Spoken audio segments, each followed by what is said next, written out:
Hey everybody, fully recognize that I'm doing a review like Joe, but I'm legitimately curious if anyone has had an issue with their Smith& Wesson SD series. Um, I've actually sent this thing back to Smith& Wesson. They just basically sent it back to me in the same condition. But as you can see, everything locks in fine. The chamber, if you can see that, is cleared. But looks fine, right? For a very cheap pistol, this thing worked about as well as I expected it to. The stipling on the back is very uncomfortable, but I think I spent like $300 on this thing, so I can't be too upset. But when you're looking into training, when you're looking into something that's going to protect yourself, two different things.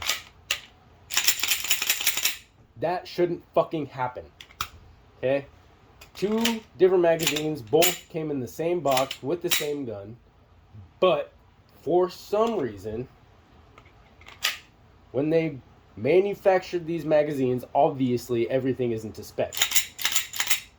Because this tiny gap right here, hopefully everybody can see this, is the slight difference between this pistol locking back as it should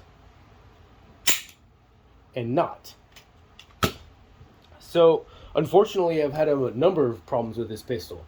Failure to eject, failure to feed, and I'm coming to a conclusion that it's probably because I should be using this magazine that obviously sits in the magwell correctly versus a magazine that doesn't, and is probably going to cause a failure to eject and a failure to feed.